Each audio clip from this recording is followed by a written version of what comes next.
నమస్తే అండి, బాగున్నారా? ఈరోజు మనము UAE government job seeker visa అని కొత్తగా వీసా ప్రవేశపెట్టింది. సో ఈ వీసా వల్ల ఏంటంటే ఎవరైనా యూఏఈ వచ్చి జాబ్ డైరెక్ట్గా వెతుక్కునే వాళ్ళకి ఇది ఉపయోగం అనమాట. విజిట్ వీసాలో కాకుండా డైరెక్ట్గా మీరు అఫీషియల్గా జాబ్ సీకర్ వీసా అనే దీనిలో వస్తారు. వచ్చి మీరు మీకు నచ్చిన ఏరియాలో మీ క్వాలిఫికేషన్ బట్టి, మీ ఎక్స్పీరియన్స్ని బట్టి మీకు ఎక్కడైతే జాబ్ పడుతుందో పేపర్లో కానీ, ఈ పోర్టల్స్లో కానీ, naukri.com, gulfjob.com ఇలాంటి వాటిలో ఎక్కడ మీరు ఆల్రెడీ అప్లై చేస్తున్నా ఓకే, లేదా ఆల్రెడీ న్యూస్ పేపర్లో వచ్చిన వాటికి డైరెక్ట్గా వాకిన్ ఇంటర్వ్యూకి వెళ్ళినా ఓకే. అలాంటి వాటిలో ద్వారా మీరు వెళ్ళి సెలెక్ట్ అయ్యి మీకు నచ్చిన ప్యాకేజ్లో ఏజెంట్స్ మీకు ప్రొవైడ్ చేస్తే ఏంటంటే ఇంత అని చెప్తారు, అది అంతే ఉండాలి. దీనిలో మీకు ఉన్న ఉపయోగం ఏంటంటే మీరు సాటిస్ఫై అవుతారు. మీరే ఇంటర్వ్యూ ఫేస్ చేసి మీరే ఇస్తారు కాబట్టి ఎవరి ప్రమేయం లేకుండా సెల్ఫ్ కాన్ఫిడెన్స్తో మీరు జాబ్ సంపాదించుకొని మీరు నమ్మండి, మీరు హ్యాపీగా ఫీల్ అవుతారు. ఎందుకంటే ఎవరి రికమెండేషన్ లేదు, ఎవరి హెల్ప్ లేదు, ఏజెంట్ ఏం లేదు. సో మీరే మీకు నచ్చుద్ది మీకు జాబు. సో మీకు నచ్చిన జాబ్లో మీరు జాయిన్ అవ్వచ్చు, మీ క్వాలిఫికేషన్ బట్టి, మీ బ్యాక్గ్రౌండ్ని బట్టి. సో ఇది మనం అసలు ఈ డాక్యుమెంట్స్ ఏం కావాలి, ఎలా అప్లై చేయాలి, ఏమి డాక్యుమెంట్స్ అవసరం ఉంది, ఫీజు ఎంత, ఇన్సూరెన్స్ ఏం కావాలి, ఎంత టైం పడుతుంది, ఎలా అప్లై చేయాలి, ఎక్కడ అప్లై చేయాలి అనేది అంతా మనం ఈ వీడియోలో తెలుసుకుందాం. ఈ వీడియోలోకి వెళ్ళే ముందు నాదో చిన్న రిక్వెస్ట్. నా వీడియోని ఆదరిస్తున్న అందరికీ నా ధన్యవాదాలు. నా కోసం టైం స్పెండ్ చేస్తున్న వారికి అందరికీ నా ధన్యవాదాలు. దయచేసి ఎవరైనా కొత్తగా నా వీడియో చూస్తూ ఉంటే లైక్ చేయండి, సబ్స్క్రైబ్ చేయండి, షేర్ చేయండి. నేను ఇలాంటి వీడియోలే చేస్తుంటాను. దయచేసి ఎవరికైనా ఉపయోగపడితే నాకు చాలా సంతోషం. రైట్, వీడియోలోకి వెళ్దాము. సో విషయం ఏంటంటే జాబ్ సీకర్ వీసా యూఏఈది. సో ఈ వీసాని మనము ముందుగా అనుకున్నట్టు ఇక్కడ ఎవరైతే దుబాయ్కి వచ్చి జాబ్ ఎత్తుక్కొని జాబ్లో డైరెక్ట్గా జాయిన్ అవుదాం అనుకుంటున్నారో ఎవరి హెల్ప్ లేకుండా వాళ్ళ కోసం ఉపయోగపడుతుంది. సో దీన్ని మనము ఎవరు అర్హులు అంటే దీనికి ఏదైనా డిగ్రీ చేసి ఉండి, డిప్లొమా చేసి ఉండి, లేదా ఏదైనా ప్రొఫెషనల్గా లైక్ నర్సింగ్, టీచింగు, ఇంకా ఏదైనా ప్రొఫెషనల్గా ఉన్నవాళ్ళు దీనికి అంతా అర్హులు అన్నమాట. సో ఏం కావాలి అంటే పాస్పోర్ట్ కావాలి, బ్యాక్గ్రౌండ్ వైట్ ఫోటో ఒకటి కావాలి, ఎడ్యుకేషన్ ఎక్స్పీరియన్స్ డాక్యుమెంట్స్ కావాలి, సీవీ కావాలి, తర్వాత బ్యాంక్ స్టేట్మెంట్ అవసరం ఉంటుంది, బ్యాంక్ బ్యాలెన్స్ అవసరం ఉంటుంది. మీరు వచ్చి ఇక్కడ ఉండాలి కదా, సో దానికోసం బ్యాంక్ బ్యాలెన్స్ అవసరం ఉంటుంది. ఇన్సూరెన్స్ అది మీరు మీ ట్రిప్కి ఎంత అవసరం అవుతుందో అంత ఇన్సూరెన్స్ మీరు తీసుకొని ఉండాలి. సో ది ఫీజు ఏంటయ్యా అంటే దీనికి 60 రోజుల వీసా ఉంది, 90 డేస్ 90 రోజుల వీసా ఉంది, 120 రోజుల వీసా ఉంది.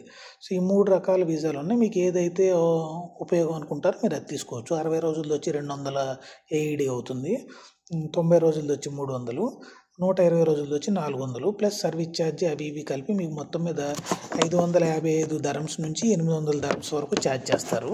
ఇది ఎన్ని రోజుల్లో వస్తుందయ్యా అంటే మీకు 2 రోజుల నుంచి 10 రోజుల్లోపు ఈ వీసా మీకు వస్తుందన్నమాట. ఇది మీరు ఎక్కడ అప్లై చేయాలంటే యూఏఈ స్మార్ట్ సర్వీసెస్ పోర్టల్ అని ఉంటుంది, లేదా యాప్ అని ఉంటుంది, గూగుల్లో మీరు చెక్ చేయండి. అక్కడికి వెళ్ళిన తర్వాత జాబ్ సీకర్ వీసా అనేది మీరు అక్కడ ఎంచుకొని అక్కడ మీరు అప్లికేషన్ ఉంటుంది, ఆ అప్లికేషన్ ఫిల్అప్ చేసి అప్లై చేయాలి. అప్లై చేసిన తర్వాత ఆ అప్లికేషన్ అంతా మీరు ఫిల్ చేసి మీరు మీ ఇన్ఫర్మేషన్ అంతా ఫిల్ చేసిన తర్వాత మీరు డౌన్లోడ్ చేసుకొని మీరు ఫిల్ చేసిన తర్వాత మీరు ఫీజు కట్టాలి. ఏదైతే మీరు ఎన్నుకుంటున్నారో 60 రోజుల, 90 రోజుల, 120 రోజులు అనేది దానికి సరిపడా ఫీజు కట్టాలి. కట్టిన తర్వాత మీరు సబ్మిట్ చేయండి. సబ్మిట్ చేస్తే మీకు అప్లికేషన్ డౌన్లోడ్ వస్తుంది, అది డౌన్లోడ్ చేసుకోండి. డౌన్లోడ్ చేసుకున్న తర్వాత మీరు ఈమెయిల్ ఐడి ఇస్తారు కదా, ఆ ఈమెయిల్కి మీకు 2 డేస్ నుంచి 10 డేస్ లోపు మీ వీసా గ్రాంట్ అయ్యి వస్తుంది. వన్స్ మీకు వీసా వచ్చిన తర్వాత మీరు చేయాల్సిన పని ఏంటంటే టికెట్ తీసుకోండి. Single ticket, up and down ticket అనేది ఇంకా క్లారిటీ ఇవ్వలేదు గవర్నమెంట్. సో జాబ్ వస్తే ఓకే, జాబ్ లేకపోతే రిటర్న్ వెళ్ళాలి కాబట్టి నాకు తెలిసి నా ఎక్స్పీరియన్స్తో చెప్తున్నాను, డబుల్ టికెట్ ఉండాలి. హోటల్ రిజర్వేషన్ అనేది కామను, మీరు టెంపరీగా హోటల్ రిజర్వేషన్ చూసుకొని రావాలి. లేదు ఎవరైనా ఫ్రెండ్స్ అది ఉంటే వాళ్ళ ఎమిరేట్స్ ఐడి అదంతా మీరు వాళ్ళకి షో చేయాల్సి ఉంటుంది, ఇమిగ్రేషన్లో జత చేయాల్సి ఉంటుంది, వాళ్ళ ఫోన్ నెంబర్ అవన్నీ. సో వన్స్ మీరు ఇక్కడికి వచ్చిన తర్వాత మీకు తెలిసిన ఏరియాలో లేదా మీరు ఆల్రెడీ అప్లై చేసిన చోట వాకిన్ ఇంటర్వ్యూకి అటెండ్ అయిన తర్వాత మీరు అక్కడికి వెళ్ళి మీరు ఇంటర్వ్యూ అది సెలెక్ట్ అయితే, మీరు సాటిస్ఫై అయితే ఆఫర్ లెటర్ మీద సంతకం పెట్టిన తర్వాత ఆ ఆఫర్ లెటర్ని మళ్ళీ మీరు ఇక్కడికి వచ్చి అప్లై చేసుకొని వర్క్ పర్మిట్ కింద మీరు కన్వర్ట్ చేసుకోవచ్చు. వర్క్ పర్మిట్ కింద కన్వర్ట్ అయిన తర్వాత మీకు ఎమిరేట్స్ ఐడి, హెల్త్ కార్డు ఇవన్నీ వస్తాయి. హెల్త్ కార్డు, ఎమిరేట్స్ ఐడి ఇవన్నీ ఉండటం వల్ల ఇక్కడ చాలా బెనిఫిట్స్ ఉంటాయి ఫ్యూచర్లో. ఎందుకంటే ఇవి లేకుండా మీకు సిమ్ కార్డ్ రాదు, బ్యాంక్ అకౌంట్ రాదు, ఏమి రాదు. క్రెడిట్ కార్డ్ రాదు. ఫ్యూచర్లో ఎక్కడి నుంచి ఎక్కడికన్నా యూరోప్ అది వెళ్ళాలంటే కూడా మీకు అన్నిటికీ ఎమిరేట్స్ ఐడి అనేది కంపల్సరీ ఉంటుంది. ఎమిరేట్స్ ఐడి లేకుండా అసలు ఇక్కడ వాల్యూ లేదు ఎమిరేట్స్ ఐడి లేకపోతే. సో ఎమిరేట్స్ ఐడి వల్ల చాలా ఉపయోగాలు ఉంటాయి. భవిష్యత్తులో మనం మళ్ళీ ఇంకో వీడియోలో మాట్లాడుకుందాం. సో వన్స్ మీరు ఆఫర్ లెటర్ రాగానే మీరు వర్క్ పర్మిట్ కోసం అప్లై చేయండి. వర్క్ పర్మిట్ వచ్చిన తర్వాత మీరు రిటర్న్ వెళ్ళాల్సిన పని లేదు. మీరు ఎక్కడైతే ఉన్నారో అక్కడ జాబ్ కంటిన్యూ చేసుకోవచ్చు. ఇది ఇన్ఫర్మేషను. మీకు ఈ వీడియో నచ్చితే దయచేసి లైక్ చేయండి, సబ్స్క్రైబ్ చేయండి. ఎవరికైనా ఉపయోగపడుద్ది పంపించండి.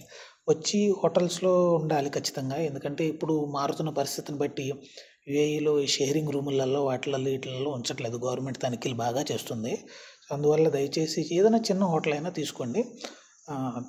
చూపించాలి అక్కడ ఇమిగ్రేషన్లో. ఎటువంటి ఇబ్బంది పడకుండా మీరు నేను చెప్పినట్టు వస్తే మీకు గ్యారెంటీగా జాబ్లో సక్సెస్ అవుతారు. Thank you.